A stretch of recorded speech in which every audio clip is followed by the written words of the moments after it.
Oke, selamat pagi. Assalamualaikum warahmatullahi wabarakatuh. Untuk mata kuliah isolasi dan analisis tanaman obat, materi selanjutnya akan bertemu dengan saya ya, senyawa nitrogen. Nanti untuk senyawa nitrogen ada 3 kali pertemuan, dua kali pertemuan dengan saya dan satu lagi dengan Ibu Francisca.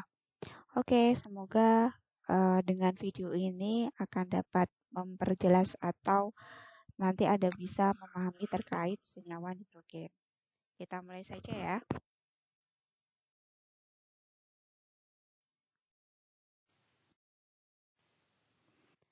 Bahan panduan lain yang saya gunakan yaitu sintesis bahan alam, karena memang kalau kita bicara analisis isolasi dan analisis tanaman obat itu kita pasti selain kita melakukan isolasi gitu ya, selain kita tahu apakah senyawa primer dan senyawa sekunder yang sudah kita pelajari di fitokimia, kita juga akan sampai ke isolasinya. Kemudian setelah diisolasi kita akan melakukan analisis. Nah, di sini makanya saya juga menggunakan buku farmakognosi dan farmakobioteknologi terkait analisis dan juga biokinesis dari senyawa-senyawa tersebut. Oke, kita langsung saja masuk ke dalam materi ya. Senyawa nitrogen di sini ada beberapa contoh senyawa yang masuk ke dalam senyawa nitrogen gitu ya. Dari literatur Harbon itu dia mengelompokkan senyawa nitrogen dari beberapa contoh gitu ya, dari asam amino, kemudian amina, alkaloid, glikosida sianogenik, kemudian senyawa indol dan lain sebagainya.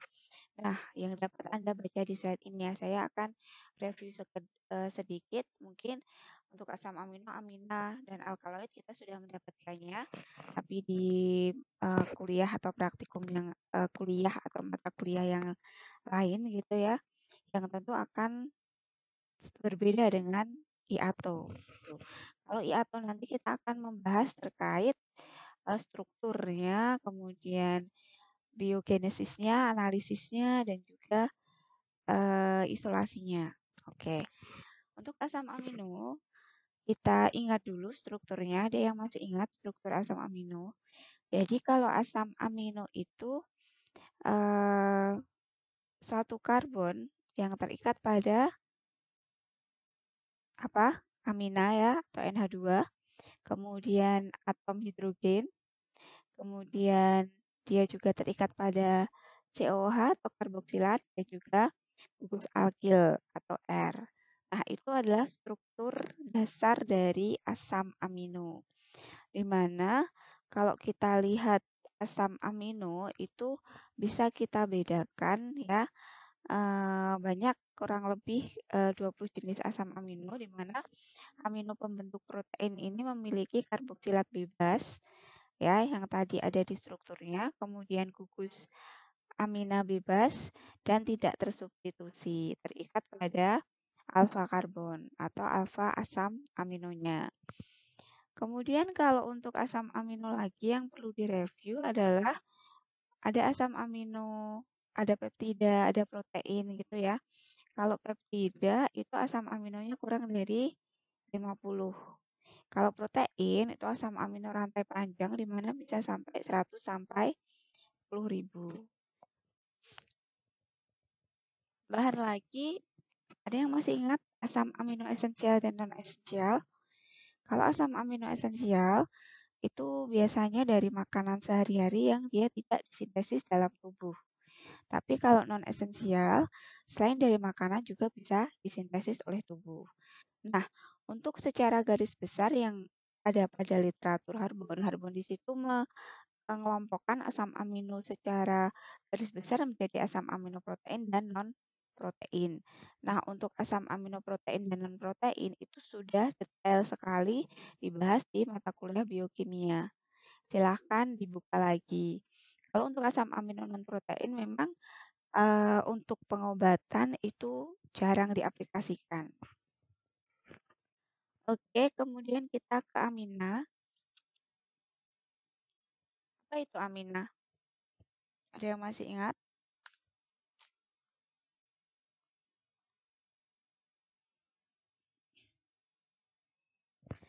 Amina adalah apa? Ya, dia senyawa hidrokarbon yang berikatan dengan atom N, ya.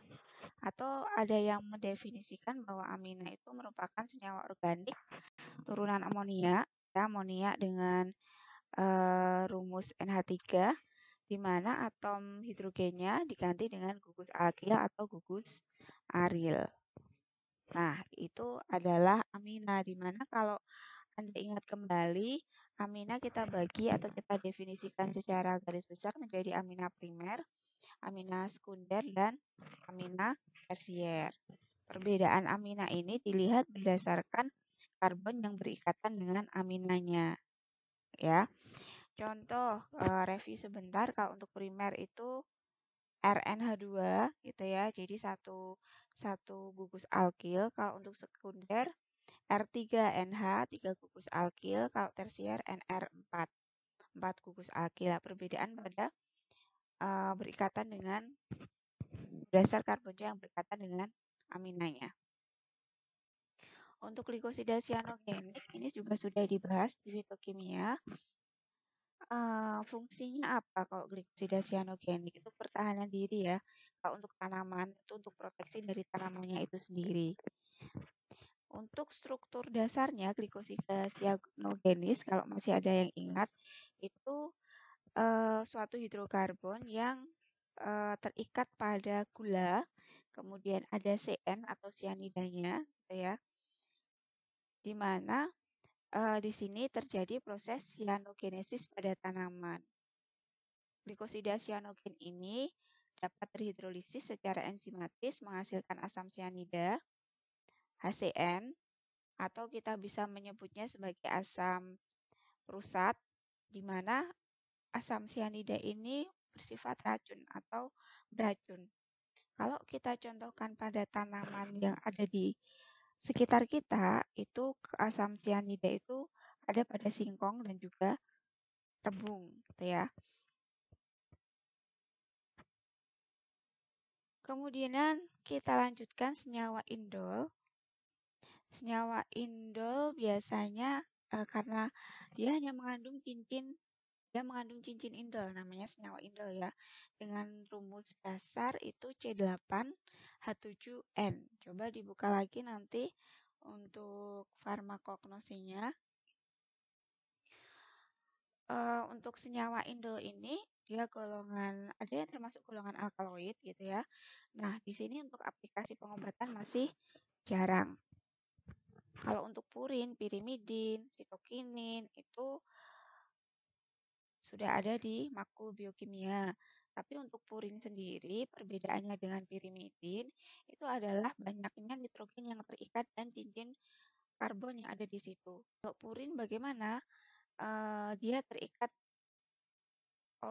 tersubstitusi atau terikat dengan 4 nitrogen dan 2 cincin karbon. Kalau pirimidin itu dia terikat dengan 2 atom nitrogen dan 1 cincin karbon.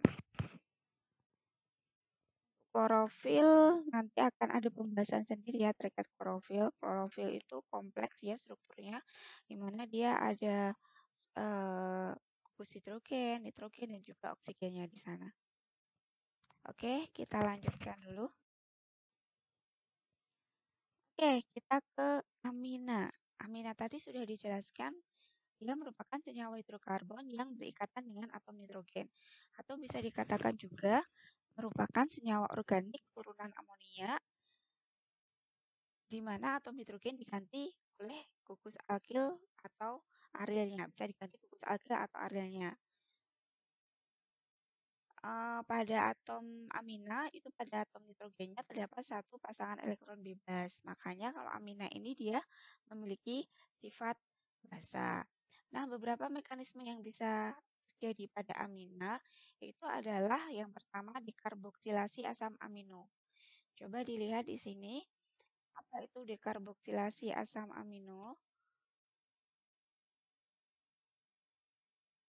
Dekarboksilasi asam amino merupakan reaksi kimia yang menyebabkan gugus karboksil ya, ini adalah gugus karboksil, ya, gugus karboksil. Nah, gugus karboksilnya terlepas dari senyawa semula menjadi CO2. Nah, gugus karboksilnya ini terlepas dari senyawa semula menjadi CO2. Nah, ini yang disebut dekarboksilasi. Nah, dekarboksilasi itu juga bisa dikatakan proses degradasi asam amino menjadi senyawa amin. Tapi ada juga yang dengan transaminasi. Apa itu transaminasi? Di sini ada transaminasi ya tertutup. Nah, transaminasi itu adalah pemisahan gugus amino dari asam aminonya. Di mana kalau proses transaminasi di sini memotong dan memisahkan gugus karbon dan gugus amin. Di sini ada tulisan transaminasi yang tertutup oleh strukturnya ini ya. Nanti coba saya turunkan supaya terlihat. Kemudian ada amina alifatik turunan metana, merupakan turunan metana. Kalau amina alifatik ini dia memiliki sifat yang cenderung lebih volatil kalau kita bandingkan dengan poliamin. Poliamin kurang volatil. Ini poliamin. Poliamin di sini contohnya metilamin, kemudian N-heksilamin. Terus di sini ini adalah contoh dari amina alifatik. Contoh dari poliamin adalah putresin dan lain sebagainya. Kalau definisi dari amina alifatik sendiri apa? Definisi dari amina alifatik itu adalah senyawa amina di mana nitrogennya terikat hanya pada gugus alkil saja.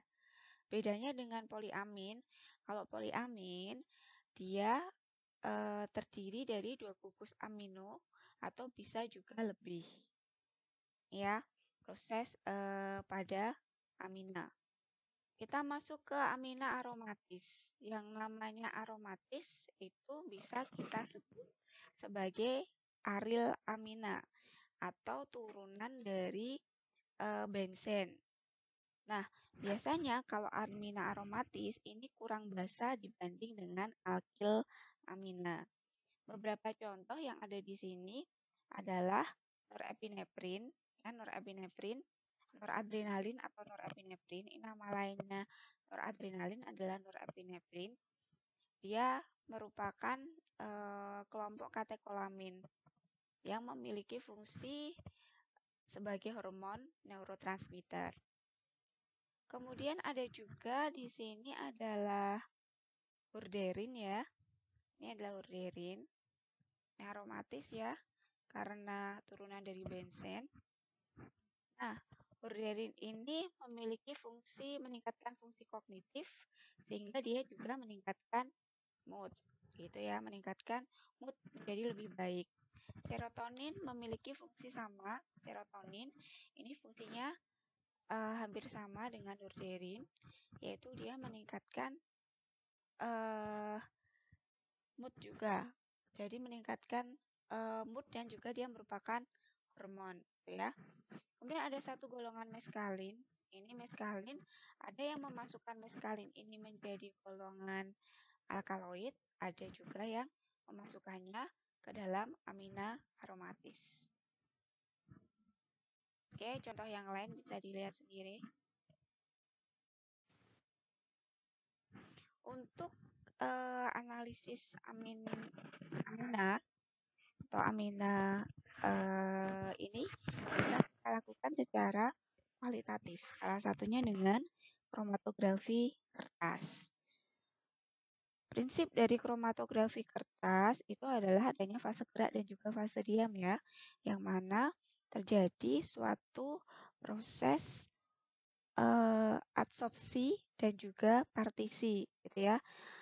di mana fase diamnya itu bisa berupa, kalau untuk kromatografi kertas ini, kenapa kertas? Karena fase diamnya itu bisa berupa air yang terikat pada selulosa kertasnya.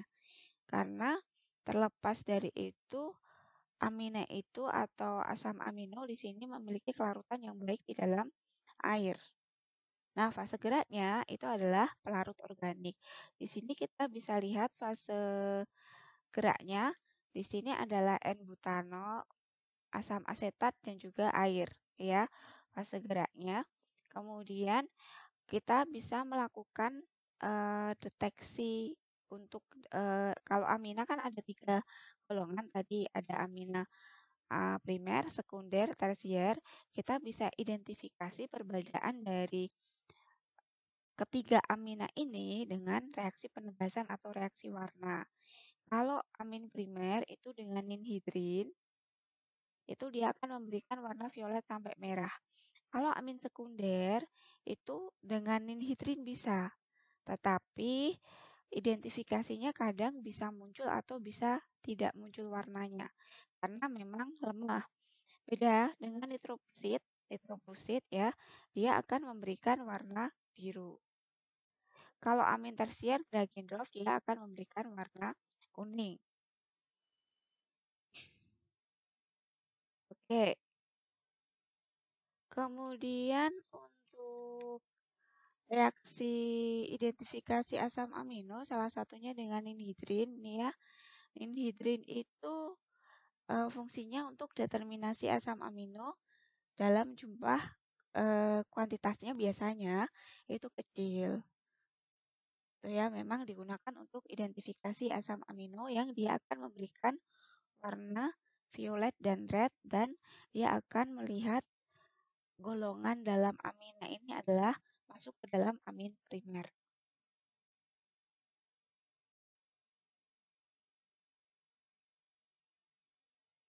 Oke, di sini adalah reaksi pembentukan yang disebabkan oleh penambahan ninhidrin untuk reaksi identifikasi asam amino.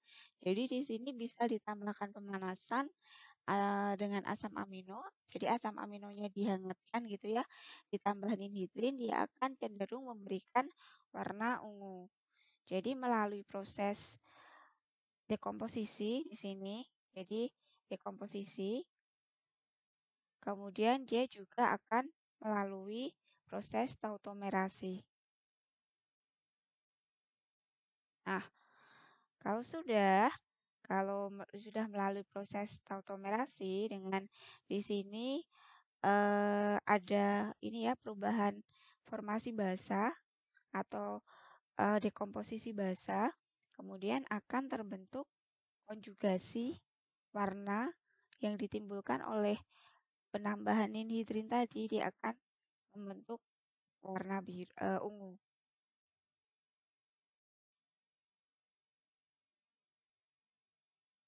Oke, selanjutnya untuk identifikasi asam amina ini secara kualitatif bisa menggunakan kromatografi kertas. Jadi untuk melihat ada tidaknya amina, baik itu primer, tersier, sekunder, tapi bisa juga dengan kuantitatif atau untuk melihat berapa sih kadar jumlah dari amina itu dalam suatu senyawa. Itu kita bisa menggunakan di sini yang kita ukur adalah amina alipatik menggunakan gas liquid kromatografi. Ada yang masih ingat gas liquid kromatografi itu apa? Ya, di sana ada fase cair gitu ya, ada fase diam. Prinsipnya sama, dia menggunakan partisi, absorpsi. Tapi karena di sini gas liquid kromatografi, berarti di sini dia memperhatikan volatilitas dari suatu senyawa. Nah, biasanya kalau untuk gas liquid kromatografi, ini untuk pemisahan ion atau juga bisa digunakan untuk pemisahan molekul yang terlarut dalam suatu larutan. Nah, gas pembawanya ini bisa hidrogen, bisa helium, bisa nitrogen, dan juga argon. Untuk keuntungan-keuntungan dari gas liquid kromatografi bisa juga terjadi pemisahan yang baik, lebih baik pemisahannya ketika sudah terbaca oleh detektornya, kemudian waktunya lebih cepat, sampel yang diinjekkan karena di situ hanya diinjekkan, jadi sampel yang dibutuhkan memang lebih sedikit dan deteksi sistemnya lebih baik. Oke, jadi di sini ada detektor, macam-macam detektor ya, MBMA, kemudian PPE, SE30, DEGS, TXP itu adalah macam-macam detektor. Oke, dan senyawa yang terlihat dalam suatu masuk ke dalam golongan amin yang bisa dibaca di dalam jurnal ini adalah metilamin, etilamin, isopropilamin, dan lain sebagainya. Tuh. Ini adalah contoh hasil pengukuran secara kuantitatif dengan menggunakan gas liquid kromatografi. Oke, kita juga bisa menggunakan yang namanya kromatografi lapis tipis ya, atau thin layer kromatografi, dan juga elektroporesis dari amin alipatik. Nih, untuk thin layer kromatografi prinsipnya sama dengan kromatografi kertas, di mana ada fase diam dan juga fase gerak, kemudian ada pengembangan ya. Jadi awalnya adalah Anda melakukan penjenuhan terhadap fase gerak yang digunakan, optimasi fase geraknya terlebih dahulu. Oke, terus setelah itu dilakukan penjenuhan terhadap fase gerak yang akan digunakan untuk PLT. Kemudian penotolan sampel dalam fase diamnya berupa lapisan tipisnya, dan terakhir dilakukan pengembangan, baru kita bisa menghitung RF-nya. Oke, untuk Farmakope Indonesia edisi 2 tahun 2017, itu istilah RF sudah diganti dengan RX. Jadi misalnya nanti ada jurnal-jurnal penelitian yang di situ menggunakan istilah RX, itu Anda harus mulai familiar. Nah, di sini berdasarkan RF dari thin layer kromatografi kita bisa melihat untuk golongan monoamin dan juga poliamin. Di sini untuk solvent yang pertama, satu itu menggunakan solvent N-butanol, kemudian metanol, kemudian asam hidroksida ya. Kemudian solvent kedua dengan metil selulosa dan lain sebagainya dengan air juga. Solvent ketiga adalah N-butanol dan juga HOAC dan juga air. Nah, di sini adalah dengan fase gerak yang berbeda. 3 fase gerak yang berbeda. Coba kita lihat hasilnya ya. Untuk metilamin itu ternyata pada fase gerak pertama dia tidak muncul bercaknya. Begitu juga untuk propilamin dan isobutilamin. Nah, oleh karena itu kita adakan suatu deteksi dengan ninhidrin. Ya, deteksi ninhidrin untuk melihat apakah di sini ada aminnya atau tidak. Nah, di sini kita lakukan deteksi ninhidrin color. Oke. Kemudian untuk fase gerak yang kedua, di situ dia ada RF-nya dia muncul. Ya, begitu juga untuk fase gerak yang ketiga.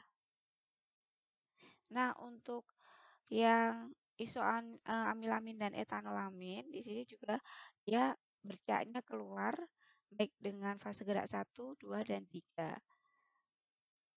Dengan ninhidrin dia memberikan warna ungu. Untuk poliamin sama ya, identifikasinya bersama dengan monoamin tuh. Oke, kemudian yang diidentifikasi lagi adalah ke mobility, elektroforesis. Nah, kemampuannya dia menunjukkan nilai-nilai angka seperti ini. Yang paling besar adalah dari metilamin 10,5 ya. Yang paling kecil golongan poliamin dengan spermin 6,6.